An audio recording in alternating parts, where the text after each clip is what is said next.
Hello, everybody. We'll be starting our webinar very soon now. If you could just bear with us while we gather in a few more people. But welcome to today's Fika with Friends. I'll be welcoming Dan shortly as well. Just bear with us for another couple of moments.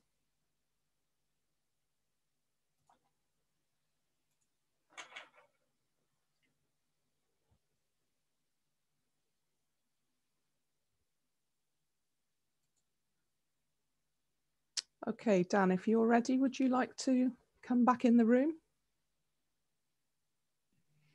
Hello. Hello, and welcome to everyone to our March Fika. We had a month off in February to regroup and share all of our catch-ups. So I hope you've managed to find some time to look at those and see some of our past conversations. And this month we're tackling SDG 11 again. Sustainable cities and communities, and in particular we've got a focus on 11.3, which is by 2030 enhance inclusive and sustainable urbanisation and capacity for participatory, integrated and sustainable human settlement planning and management in all countries. We are getting a huge amount of interest in parklets particularly. And we thought this would be a great opportunity to speak to Dan around this in the context of current issues with our streets, the future of the high street in particular, a focus on how COVID has exacerbated the problems that we were already experiencing over recent years. And many of you will have read about our speaker Dan's work on parklets and the 1 Minute City, as a great number of articles have been published recently in many places, including The Guardian, Bloomsburg, and the New Economic Forum. And the subject, as I'm sure you all know, is highly topical and particularly relevant to us at Vestra. We're very happy to have Dan with us, with a foot planted in both UK and Scandinavian camps, as we are, and he is. So I'd like to welcome Dan. He's Director of Strategic Design at Vinnova, the Swedish government's innovation agency. Please stop me if I get anything wrong, Dan. That's right so far. Okay. A designer and urbanist. Dan's previous leadership positions have included Arup, which is where we originally met, Future Cities Catapult, Fabrica, Citra, and the BBC. He's a visiting professor at UCL Institute for Innovation and Public Purpose in London and at the Design Academy Eindhoven. And he's also design advocate for the Mayor of London, so truly has a foot in both camps. And we're very honoured that you've given up your precious time to share your thoughts today. So thank you again. I'm Romy, for those of you who don't know me. I'm the commercial director here at Vestra in the UK.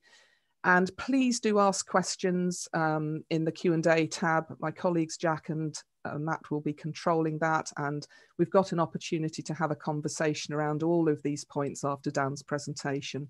So I think over to you, Dan. Sure, thank you, Romy. Let me share my, I need to, there we go. Now I can share, I think. 1 sec, sorry. Yep, we're seeing that. There we go, okay. See my screen okay? We can, thank you. Great, yeah, and thanks so much for inviting me. It's really nice. As you say, Romy, we met a few years ago when I was based in London. And I've also done things in Oslo, I think, with you. Spoke on the same panel as your chief exec. So I think it's, yeah, I'm really happy to talk. And as you know, as a designer, my background is very much obsessed with the sort of everyday touch points in everyday life, and then how they speak to what we stand for as a society, if that sounds not too bold. But, you know, the relationship between those things, the big questions of governance and public purpose and the things I'm involved with, both at UCL and here in Sweden, but then how they translate into those everyday environments, everyday places, the things that we all live and work and play within. So yeah, great to be here. I think you gave a very nice introduction, so I don't need to touch on anything there. I'm going to move straight ahead and just sort of talk about just briefly my background personally as a designer, just so you can place me and ignore everything I say if you don't like designers. But I work across multiple scales in my career, everything from sort of things like the Google campus in the top left-hand corner there to big chunks of city, like that bit of Sydney on the top right, or the new V&A in London, or the State Library of Queensland down the bottom in Australia. But originally I was an interaction designer, as we call it. And the stuff at the bottom left there, the BBC, I was head of interactive technology and design in the early 2000s when the BBC was shifting onto the internet. And I still keep my hands dirty with interaction design. This Swiss company Punkt in the bottom right there is someone I've done advisory work with, and they make this cell phone, not a smartphone, which is really interesting. So it's deliberately is just texts and calls, and when you're using that, you feel like you get your brain back. It's very confronting because there's no maps and everything like that, but it's kind of fascinating how it changes your understanding of the environment. So that's my work, is very strategic and then down to the details. I'm coming to you from Stockholm, which is where I now live, and I work for the Swedish government, as Rami said. I'm in this bit of Stockholm called Gamla Enskede, which is looks a bit like this, actually, and it's this old garden city plan from about 1905 to about 1910, largely actually self-built houses, which was really interesting. And if you look at the plan here, if you know about plans, I guess, or you just have a feel for it, you can see that it was a really good bit of city making, to be honest. It's really nice sort of mixture of densities, lots of green space, kind of curving around the environment, super walkable, bikeable, lots of place for growing food around your houses, hence the garden city idea. It was about 15 minutes from the city center, maybe 20 minutes on a tram or a bike, still is, of course. So there's not much wrong with it. You know, it's almost like, as we'd say now, like super walkable, biodiverse, kind of medium density to low density garden city model. But then this happened, and I'm going to play this clip, and it's got some Swedish. I don't know if you'll be able to hear it. I'll talk over the bit of it, explain a bit.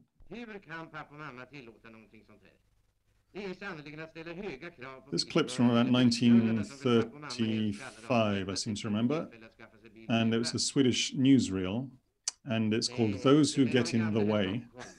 And it's kind of really, now we see in retrospect, a propaganda film for cars. It's, as you see, it's kind of basically saying to pedestrians, you need to move out of the way, the cars are here. This guy's my hero. In the film, they call him Old Mr. Stockholm. He's almost single-handedly holding back the traffic. And there's people sort of walking out into the street. And of course, it's saying, well, you shouldn't do this anymore. The street is not for kids playing or people walking and reading a newspaper, or this lady here. It's almost hard to watch, isn't it? Because there's so many near misses in it. And again, it's saying again to these women, okay, now you need to get out of the street now. This place is for cars. So I don't know how much of this was staged or real. Some of it was clearly staged. Some of it is really real. But that was happening at the time. And you could see that then what happened after that is that, and this text in Swedish says that Sweden by 1955 had become Europe's most car-dense land. So there were more cars here per capita, per population head than anywhere else in Europe. And what they say here, this bo med bil in Swedish means live with the car kind of lifestyle. That was really being locked into the way that cities were being designed and built. So the nice little garden city I showed you where I live actually then had this 6-lane freeway put through the middle of it in about 1958 called Nynäsväg, and I live off to the right, a couple of blocks to the right. And these lines I've drawn across it kind of indicate the natural desire lines in the way that the plan was supposed to be. But this thing has kind of sliced it right through the middle. So it's kind of cut these sutures between the neighborhood blocks. And so now this runs through the middle. And I mean, you're separated. There's a bike lane in the foreground. There's a kind of a noise barrier there. So it's not as bad as you might get in many places. I think in the UK, you wouldn't have the noise barrier on the bike lane in many cities and towns.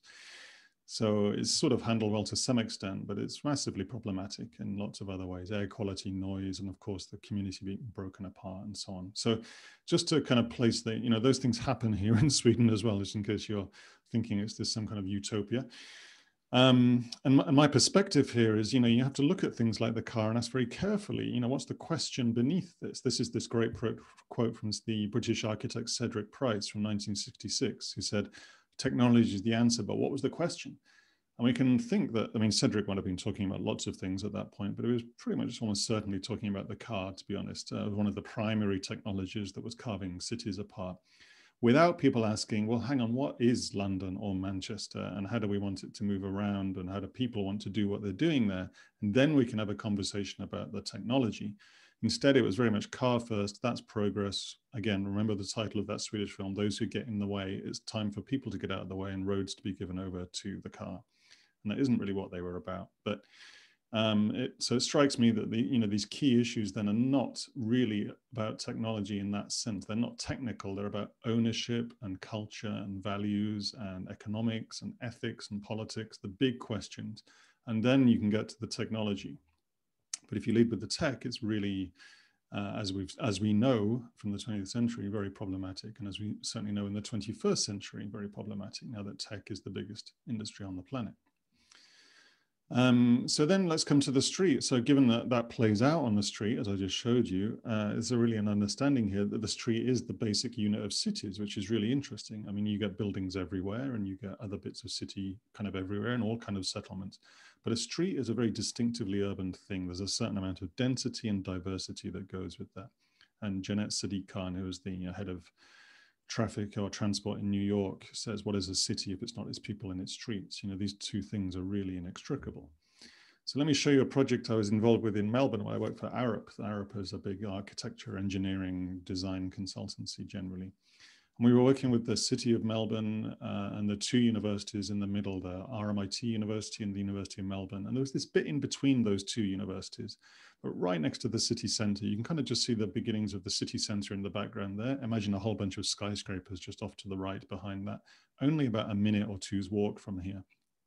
But here's a street, and I argue it's barely a street. It's a street in name. I think it's probably Cardigan or South Lincoln. I can't quite remember exactly.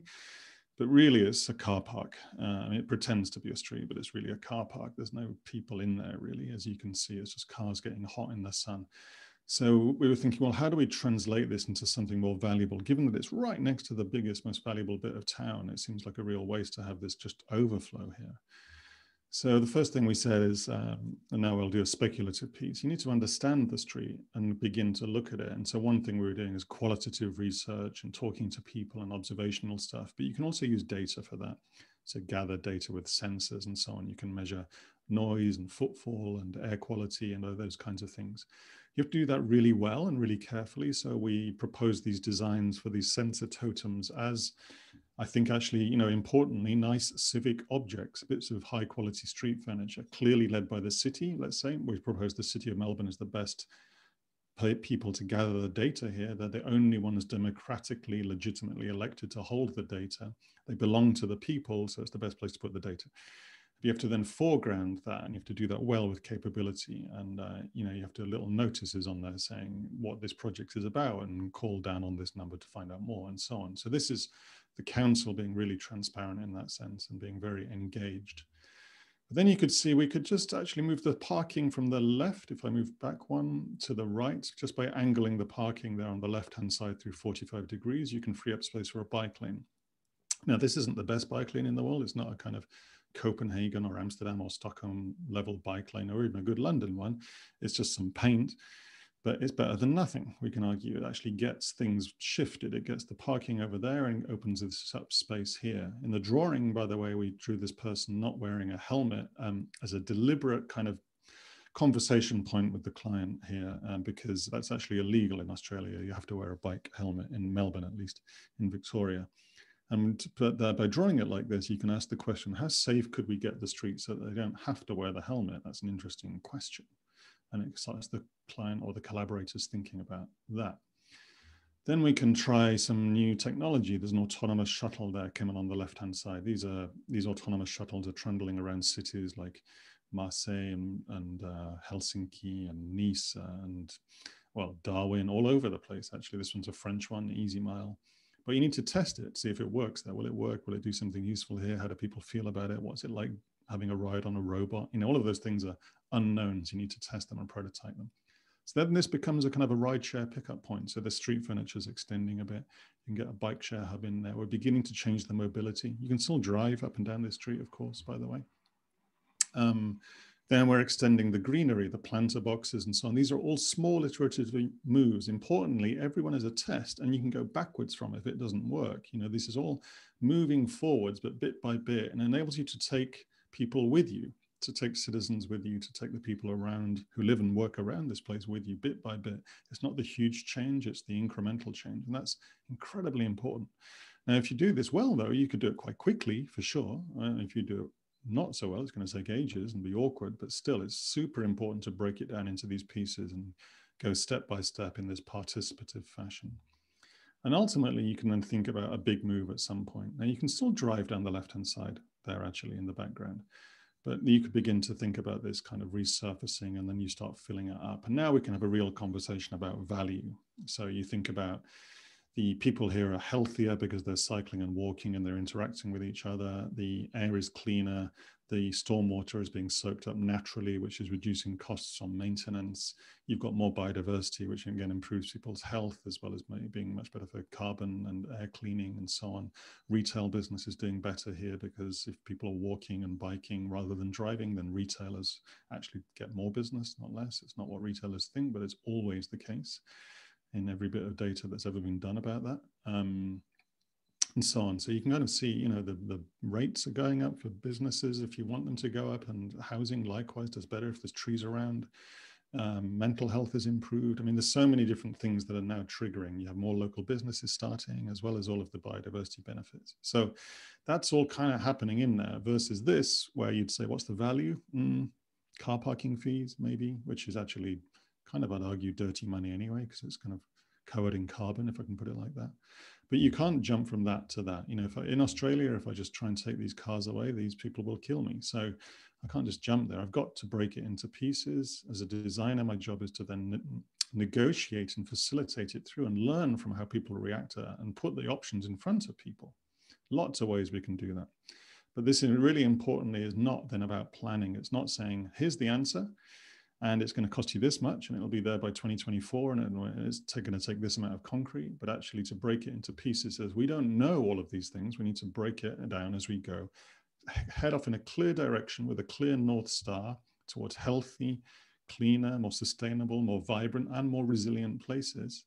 You know, basically, do you want kids having cleaner air in their lungs or not? Those are things we can have North Star about, but we don't promise we know all the points between here and there. We break that into pieces. So that's really important. What this turned into, by the way, was just so you know, was a modular piece of street design. This is how my team designed it. You could build these little buildings out of this, and then you see these renders, and this is the real thing that happened. So these is what happened in Melbourne in the end, as these built-in parking spaces, these pop-up cafes and greenery and sitting places, and there's these are the actual photos of what came out the other end, designed by Breathe Architecture in the end, who are an amazing local firm, with sustainable timber and materials. So that's that. So this is really important because this is actually then about participation again. That was the outcome, but how we got there was through actually a process you could break down into steps, take these half steps.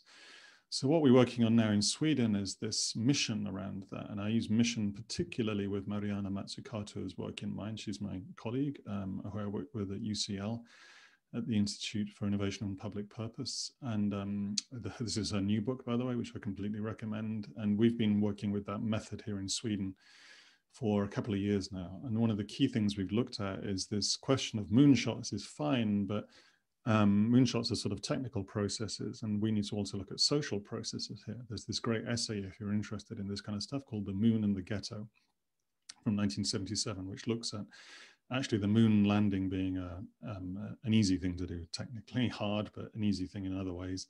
Fixing the ghetto in the language of the 70s, not easy at all. So the social and the participative stuff is far more challenging. So we've taken that on, and so the first thing we've done is come up with a very participative process, I think. So it starts with lots of stakeholder workshops. We've got through about 400 and 500 organizations around two big mission areas, mobility and food, actually. And we did that with people on the ground, running transport systems, running startups, running companies, public transport agencies, third sector folk and others, and stakeholders, not citizens, if you see what I mean. So there's a difference there I'll come to, but we work with them and figure out, so where's the starting point here? And long story short, out of that process, we got 4 or 5 big starting points for mobility. I won't bore you with the others, but the key one here was around streets. And we set up this mission, ensure that every street in Sweden is healthy, sustainable, and vibrant, or full of life, if you like, by 2030. So we're saying every street in Sweden, that's a social justice issue or an equality issue. It has to be all of the streets, or can't just pick the nice ones, right? And they all have to be healthy and sustainable and vibrant. You can't just make the healthy street over here and Romy Street is sustainable and mine's vibrant. You know, they all have to be that way, one way or another. The reason we've chosen the street partly as well is because it already exists. So there's 40,000 kilometers of street there in Sweden. That's about 6 times the size of Paris if you added it all together as an area. And you can address that space. It's an addressable space. It's relatively well regulated. It's managed by the cities locally, but it's regulated nationally. So we have access to it through the processes of bringing people together on the governance side. We built more parking space than living space in Sweden, like in many countries actually. So that's also addressable space to explore from an innovation point of view. And of course, we're very aware of projects like Paris's 15-minute cities or the Great Tomorrow Today's Streets program in Participatory City in London and Barcelona's Superblocks and so on. So we wanted to do this at the scale of a nation. So then we did the design workshops and we take this down to the ground. And here now we're working with, again, multidisciplinary consortia around the idea of the street. So the first workshops were what should we do around mobility generally? And then homing in on that, what do we do around the street? So here we have people from startups. That's Voi, actually, the Swedish micromobility scooter company. That's the woman that runs the Norwegian outfit on the right there. That's a Stockholm starter, a City of Stockholm traffic planner in the background. He was super engaged. He doesn't look like it in this photo. That's my bad photo, but he was absolutely key to making this happen. A health researcher in air quality from Karolinska Institute. That's one of the big medical research centers here. And then a guy from Ericsson R&D. And we didn't run these workshops. There were 40 people in the room here. I'm just focusing on one of these tables. And we put the street, a few different street types in front of them and got them to draw collectively together. We prompted them a bit, but we gave them some insight into that. But other than that, they said, what comes out of that process? And what we're doing there is we're opening up the street as a place of diversity and multiple applications. So instead of the thing on the left where you take the street and you give it to the traffic department to run, if you give it to the traffic department, you get traffic basically as the output, one way or another. If you give the street to gardeners, you'd get gardens. The kind of clue is in the name there. But a street isn't really about traffic. Only in the last 50, 60 years or so, since the old Swedish movie that I showed you, that's really, 2 generations maximum, have we let it become oriented around cars and vehicles. In reality, if you look back, or any good street that you go to when you go on holiday in a nice Italian city or something, the street is full of commerce and conviviality and culture. It's about markets. It's about social interaction. Really, conviviality I'd pick out as the key word, to be honest. It's a very human place, a very natural place in that sense. So if you put multiple inputs into this system that we call the street, you could pull multiple outputs out. So you can use the street as a platform to produce biodiversity or social fabric or environmental qualities, right? But they have to be in there in the first place. So in those workshops, we're diversifying who's around the question of the street. The traffic planner is still there, but he or she has now 9 or 10 other people around them who are also looking at different things. So out of the workshops come these lovely little composite sketches of multiple ideas, everything from different ways of organizing the governance there, to small workshops, to ideas of energy gathering, to stuff about the street itself, painting the street, different types of street furniture, energy hubs, and so on. Then we processed those and we broke them into different pieces because we're now trying to figure out, okay, what do we do here as projects? So they have these different elements of the street as a garden, the street as a park, the street as a socket for plugging things into, whether that's car sharing or pop-up street markets or whatever. The hotspot, how do we handle scooters and e-bikes and multiple types of bikes and e-commerce and all of the things that have to happen there? How are these things coordinated? Conductors and janitors, how are they maintained? E-commerce in particular is a big one because we're, unlike the UK, often things from Amazon or e-commerce get delivered to the local post office or supermarket or shop. They don't get delivered to your front door that much necessarily. So that's really interesting. And how can we preserve the collective element of that, where you don't have then 1,000 trucks on your street delivering things all day? That's really complex but interesting. So there's a system underneath that we started sketching out. I won't go into that in detail, and I don't want to pretend that's any as technical as it looks. It's just saying that these things are connected, and there are some obvious places within that to start. But then the key thing is, what do you do? So working with Stockholm Stad, the municipality there, they very bravely and kindly gave us 4 streets to prototype with as part of a project we were running with them called Framtidsgator, which means future streets. And Stockholm had these questions, and we had these questions, and we worked together with, again, multiple partners around that. And these streets are, again, a little bit dead, to be honest. They're right in the middle of Stockholm, which is, a city of a couple of million people, but you wouldn't really know it looking at this. There's not many people in there, and these are all taken in the middle of the day. There's schools on those streets, though, which is interesting. So what we could do is we said to the school kids, okay, if you were given a chance to redesign the street, what would you come up with? And so then we ran the co-design sessions with the school kids. And this is working now with Stockholm Stad and White Architecture and Spacescape and Sweco and a few different architecture firms, and as well as Stockholm Stad, the municipality. And we used exactly the same process, these little drawings that my team had done around the street, and we gave them to the kids. And you can see there's a 6 or 7-year-olds having a go at it. We've also done the same process with the Prime Minister, by the way. That's the Swedish Prime Minister on the left and the Health Minister there. And you can also do this at multiple levels, these kinds of workshops, and that's important. I'd say unless hopefully he's not listening, but the kids were slightly better at this than the state minister. But anyway, this is what the kids came up with: cafes and swing sets and social spaces and sand pits and stadia, all of these amazing things you can imagine kids would come up with, which is really, really powerful, seeing what actually kids are just naturally brilliant at this kind of work. Those were then turned into workable designs, again, by the consortium I mentioned earlier, because that's an important thing. The kids can come up with it, but you're not going to make them work legally and things like that. So, but that didn't actually change that many of the designs, interestingly. Then we worked also with ArchDes, the National Centre for Architecture and Design, in sort of UK terms, a bit like a cross between the V&A and the Design Council and RIBA perhaps. But they then commissioned a local firm called Lundberg Design to think about how do we do this in a scalable way. So Lundberg Design came up with these lovely modular elements here. So now we're thinking about things that can fit in a parking space. And of course, I'm learning hugely from parklet programs. I've been involved in those since 2008 in Sydney. Originally, the idea comes from San Francisco by Rebar, but it's spread all over the world.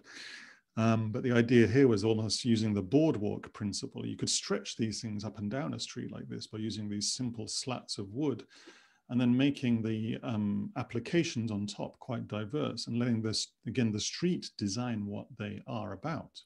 So the Boardwalk is an interesting metaphor because in Sweden, they're everywhere, as you can see, and they're really beautifully cut into the landscape. You see on the left where this Boardwalk is cut into the rocks and curves around it. So this is a principle in Swedish design, and across the Nordics, that you see is really lovely. Not just here, but else. It is kind of pretty much every time a boardwalk is done here, it's done with care like that. And also you walk on this in summer like this, but also in winter, in snow, in ice, in water, it works perfectly well. So you kind of immediately can get past some of the concerns about using timber. But timber was important to us, using wood, and this is all Swedish timber. So we want to talk about circular materials, softening the streetscape. There's even probiotic almost elements around using this kind of materials in terms of working with different materials that are more environmentally nurturing in the streetscape itself, as well as being circular in terms of their use and reuse. So then these are built on site very quickly, can be popped up in a couple of hours, and they're really quite simple, but again, carefully and well designed and put together. We asked the musician and artist Brian Eno to write some principles for us, by the way, and a couple of ones I'll pick out. Think like a gardener, not an architect. Design beginnings, not endings. This is something that was really powerful to me when I was thinking through the design strategy. How do we get something going? And then the one on the bottom left there, make it easy for people to adapt. So use wood and plaster as opposed to steel and concrete. And we want these things to be participative and owned in that sense. So working with wood also is an invitation to people.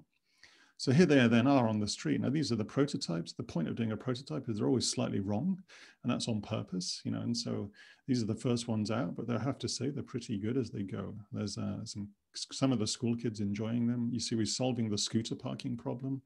Lunbury designed these really nice, very simple ways of handling scooters, which was very welcomed by people because the scooters were a blessing in loads of ways, but we had to fix the parking problem, and we worked with Voy carefully on that. Bike parking, here you see it curving around the streets. There you see it supported by some of these other elements like sandpits and swing sets. These are, again, this is scooter parking on the left with social spaces built around them, opportunities to plump greenery in there. This is one kind of going down a hill, which shows it can do that. You can also see how the water runoff goes under the left because it's lifted slightly when it gets to the curb. We're looking at how it relates to local retailers. So this is looking through a bookshop window into the one on the street. So it shows it creates a little room around it on the street, which is really nice. Trampolines and greenery and all of those things you can then add and keep on adding to this in a way. Again, the basic principle, this is just a platform and the applications are designed by the street themselves.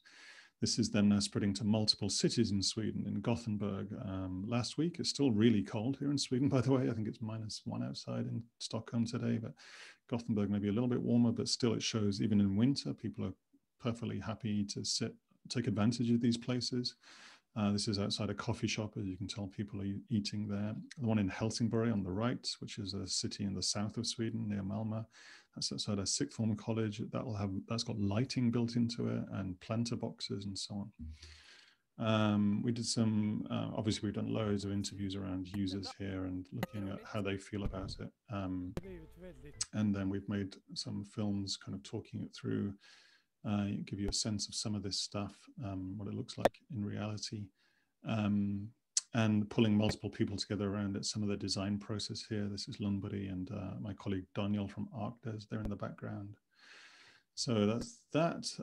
This guy's important as well. That's Steinar Danielsson from Volvo Volvo, the car company, and their car sharing startup. That's really important how car sharing fits into this, because that's part of the answer too, removing cars massively, but also still offering cars as part of that. Volvo M's data shows that for every car sharing car you put in, you can get actually 8 cars replaced. So 1-to-8 replacement rate. And Volvo are now actually saying this is what we want to have happen. Fewer cars in cities, but car shares. So that's great. So this is a film that EIT made about it, about tactical urbanism. So then how this is working from a strategic point of view, it enables this kind of half step forward. Like I said, with the Melbourne stuff, it enables you not to say this is the end point, but on the way. So here's the street in Helsingborg now. These lovely drawings were done by Utopia Architecture, another architecture firm we work with on this. And they enable this kind of half step forward. This is in Helsingborg, Rektorsgatan. Here it is before, here it is with the street moves elements in place. These, they're called street moves, this program. And you can see again, the idea of they can stretch or shrink, you can have multiple uses. But in the end, it's that you enable this to be part of the conversation so that you can make the big move at some point, which is really retrofitting the street. So yes, you have a car, but you also have bikes. But really now we're talking about a super biodiverse street, something far more green and compelling and natural in that sense, with lots of different types of diversity of application, far more open, far more democratic, I would argue, actually. And so you can see how that works at the scale of the streets here. You can begin to imagine these things beginning to spread like this. What kinds of applications? Social spaces, natural spaces, spaces for civic participation, for community meetings, for parties, for barbecues, for beehives. This one is built around growing. These are all speculative pieces. Again, the principle being that by building the platform, you enable the citizens to test the ideas for themselves. This one's car sharing and other mobility types, shows how it interacts with buildings and blurs the edge there as well. And you can imagine it sort of going from the left here to the right, getting greener and greener. This is again sort of visualization of almost like reforesting Swedish cities. Elements of Swedish cities are already a bit like this. This is an actual photo I took from Stockholm of showing one street, which is effectively super green in this way. But what if all the streets were beginning to be like this combination of the stone and the concrete and the greenery? And we, from an innovation point of view, an agency, we can use this as a platform for testing with and throwing different ideas onto it, different questions of digital questions or participation questions or maintenance questions. So Sweden moves from grey streets to green streets across the whole country in this way. Now, this is following a kind of method that we've been around in urbanism a long time.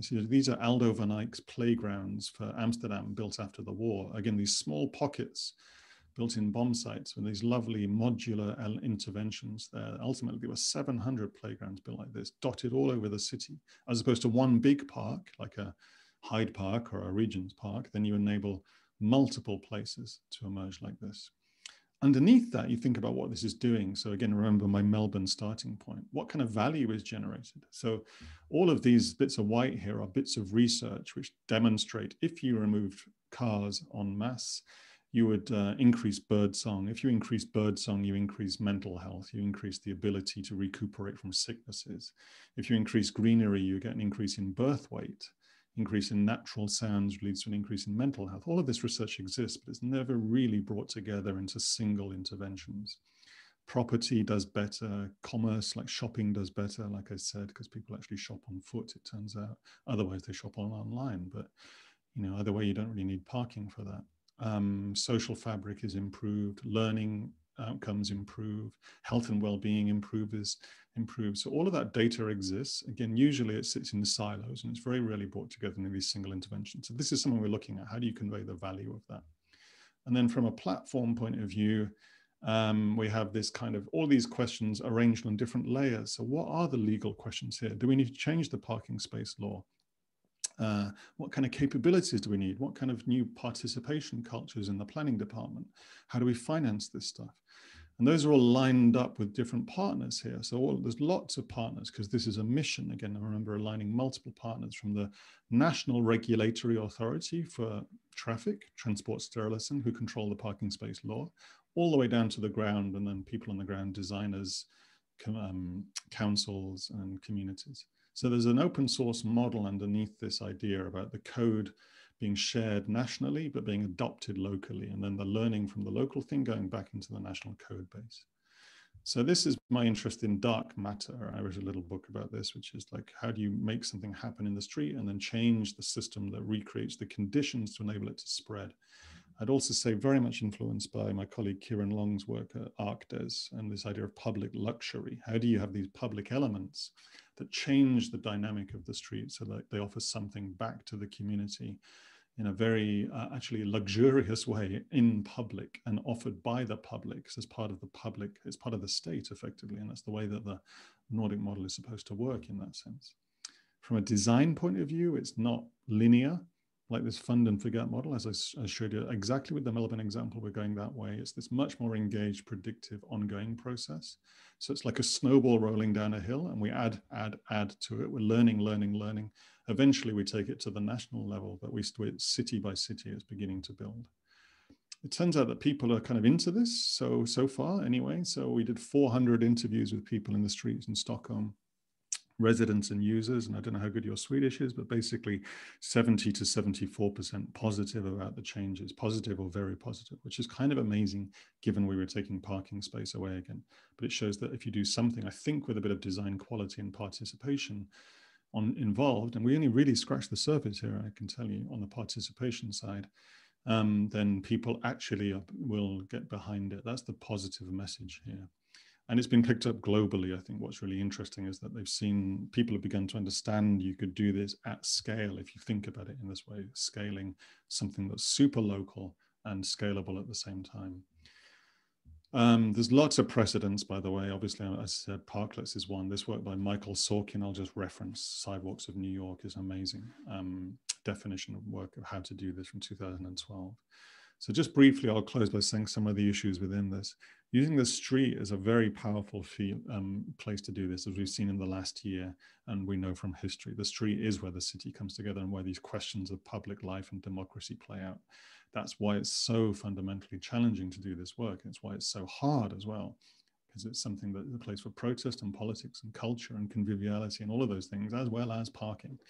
So it's really in that mode. And I think we have to learn a lot from then these very participative approaches that were explored in the last year, post-COVID transformations, or during COVID, I should say, and then also off the back of Black Lives Matter. And Nikita Oliver's work here is really powerful. I think Destiny Thomas and Jay Pitter, planners like this in America, talking about how it's not just enough to do open streets. You have to really work incredibly hard to get people on board with this kind of thing, particularly in the US, given that context, but as we also know from the UK.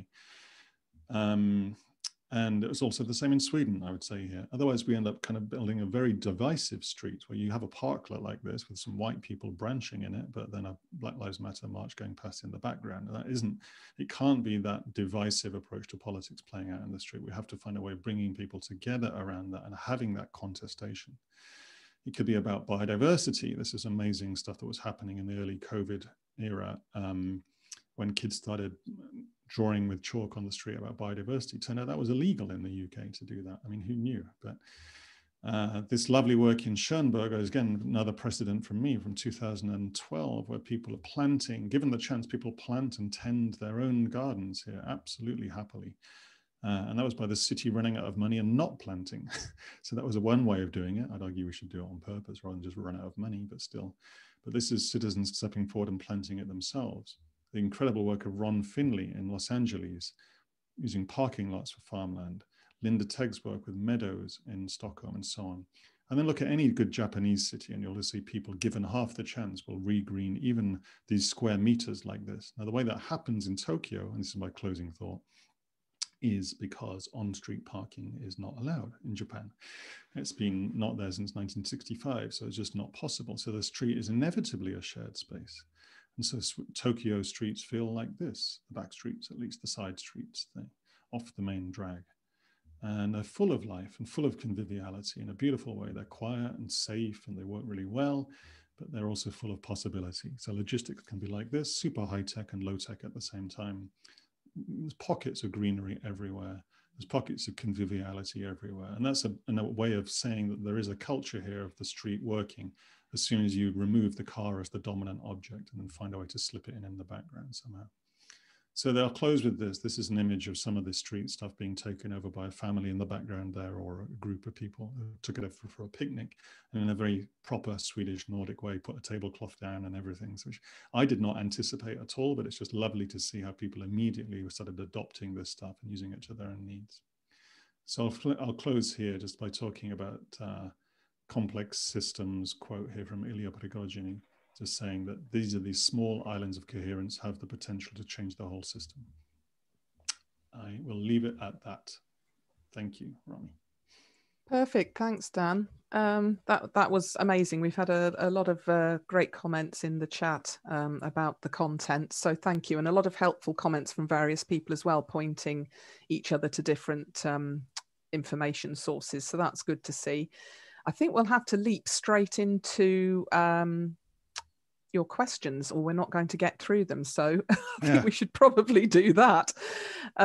If I start from the top, we have one from Stephen Boxall. He asked quite early on, is counting the value part of the problem and accepting the flawed neoliberal economic philosophy? And we actually had a similar Fika on counting value, social value, back in December, I think. But what are your thoughts on that? How we actually value this? Yeah, emerging, put it that way, are my thoughts on this. But it's but absolutely, and I'm personally very much inclined towards not using financial metrics for things that are not financial. And so for instance, ecosystem services, even, which is a very progressive way of thinking in a way, still looks to say, how do we count the value of the tree as if it's an asset, like a factory? And a tree is way more complex than that, and you can't use a financial metric. So I'm very much in that sort of new conservationist camp, personally. At the same time, I'm also working with city councils that need to know what happens to the £1 billion of car parking revenue that isn't going to come into their coffers. And as I said, you might think that's, as I do, somewhat dirty money, but it's still value that we need to think about. How does that shift? So what we've been able to do by making the street prototype is have those questions. Those are questions we're putting in the project. So you could see that really complex chart ahead of all of that value there that might be generated, whether it's health or learning or social fabric. And some of those things are quantifiable. So I want to show, for instance, how do we get the health service, which is organized regionally in Sweden, standing there in the street, I've stood there with a health service manager saying, could you invest in that tree? Because that tree is a health worker. And the tree actually sits on the city council's books, and the health service is at the regional level, separate government, actually. Not the national government, but it's a regional level. And so we can use the project to have that conversation. Could you get the health service not having to invest in hospitals all the time, but to invest in trees so that you can actually improve the health in the first place, which that begins to solve this problem about what happens to the revenue. You know, that generates massive value. Some of that is quantifiable. So we're absolutely looking for those crowns in Swedish. Yeah. And at the same time, I would say, and then there's a load of stuff that is just not quantifiable. Cultural fabric, the social fabric, the real value of a tree. No way we can put a number on those things any more than a tree would do. So, it's a really ongoing good question, debate. Stephen. Yeah, absolutely. No, thank you. I'll have to keep going, or we're not going to get through them all. Right. Alessandro from Amsterdam. So it's nice to have somebody else in your time zone. He says he's busy in Amsterdam at the municipality with this same process of getting more green in the street. Yeah. How did you deal with losing parking spaces? I think this was from your Melbourne section. And also with permits and dialogues, I think conduct dialogues with the stakeholders. You know, how did you get around that thorny issue? Yeah, I mean, in the end, that's where we took it in the Swedish work, was to that we did remove the parking spaces in the prototypes that we've been doing, or we're using, or rather, put it this way, we're using parking space as public space. Parking space is public space, and you put a car in there, it's like a single use of that space, and you could argue even you're sort of privatizing it if you put a private car in there, for at least for the time the car is there. So you're taking a public space and reducing the value of it massively by just enabling it to only use for private cars. So we've been just saying that's public space, you diversify the use of it in that way and work with participants on it. Working with Volvo Cars has been really interesting here, having one of them as the stakeholders, as you can imagine, because as I said, the CEO, Håkan Samuelsson, said about a month ago, we are looking for fewer cars in cities. So that's super interesting when Volvo says that. Right? Yeah. So, and their strategy is then having a car sharing service, Volvo M in this case, but obviously there are loads of those in the world, like Zipcar and IMO and others. And there's a 1-to-8 replacement rate. You know, you can start looking at a community of 1,000 people and saying, okay, we need 8 times fewer cars there and still have cars available to people when you need them. So then it's just how many sharing spaces do you need? That's a good question. So we're absolutely in the middle of that one. And Stockholm City, you know, of course, will say we do need to find parking spaces for people. And at the same time, we want to explore removing them. Just like Amsterdam is, just like Paris is removing, I think, 78,000 parking spaces. Barcelona is doing the same. There is only one direction of travel in there in terms of parking spaces. And our challenge is then also joining that with the national government to ensure that then buying of private cars stops being quite so incentivized.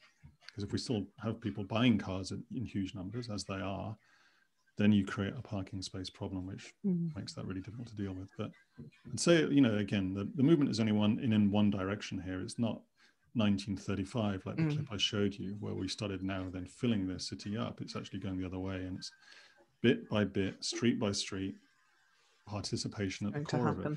Yeah. No, thank you. And Maria Herrera has asked, how does the methodology you use to deliver healthy and vibrant streets?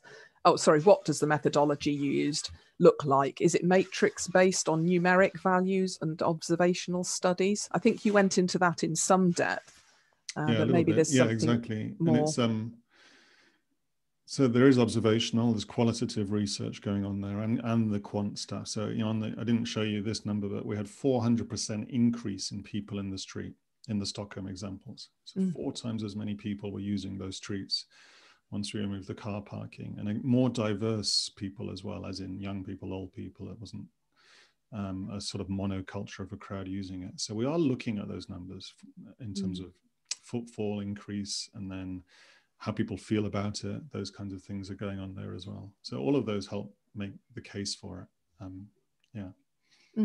No, thank you.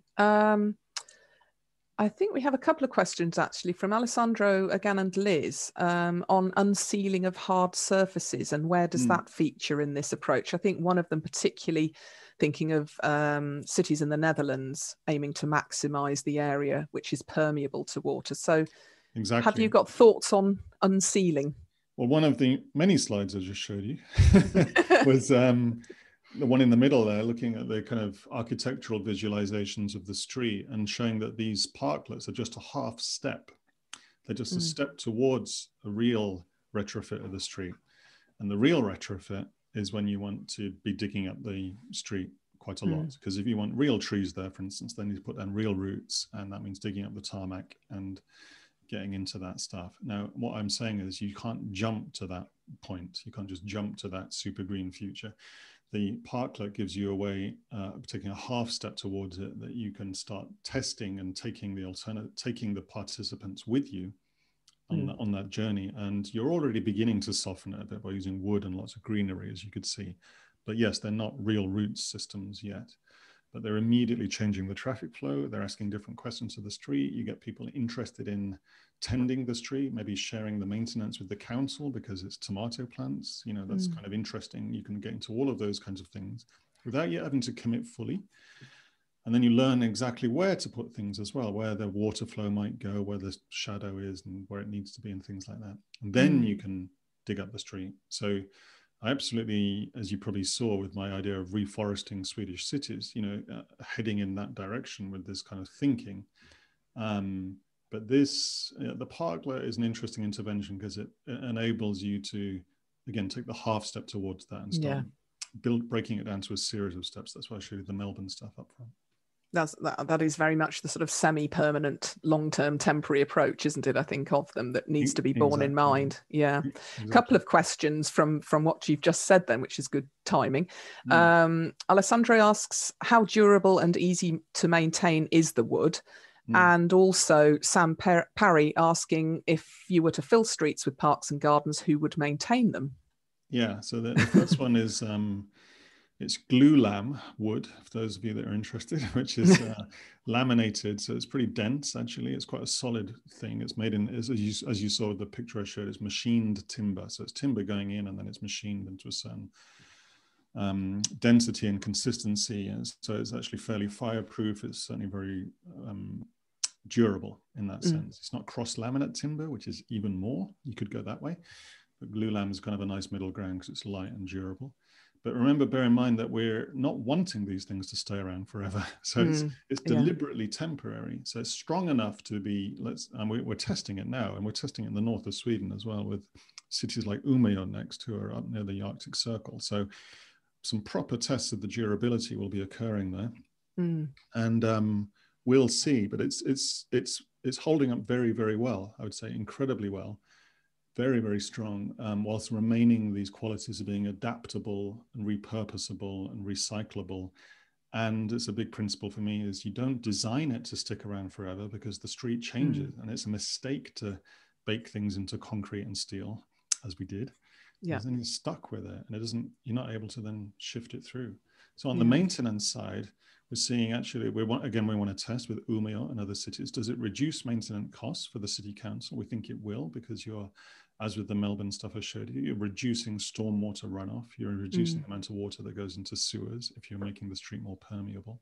So it's very much in line with that sustainable urban design solutions approach. And because we want them to be community owned and led, then we are looking at how does the community genuinely adopt them. So again, if you're giving the people the chance to say these are actually an elongation of gardens into streets, then they are your gardens. So if you want them to be beehives, fantastic, but they're your beehives. You know, and if they're your tomato plants, they're your tomato plants. And we can look at then brokering a relationship between what the city council does and then what citizens do. And so we have to break this sort of standoff of the municipal stuff is like this and the citizens are not part of it. And then the citizens just have their window boxes or their front lawns. And that's just trying to blur it into that middle.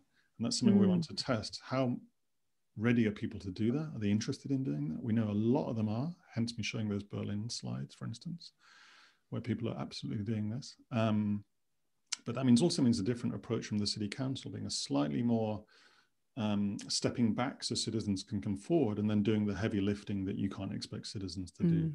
And that's a really, again, to be negotiated, but it's very, very powerful potentially. No, thank you. Watch this space then on that. And I think one last question, and then we do need to start drawing to a close. Liz asks, what's the process for linking all of these small greener spaces together to create ecological or green corridors? Yeah, so another thing we're looking at, because we're going, as you can see, kind of parking space by parking space. And so it's very much a kind of small pieces, loosely joined, I would say, approach.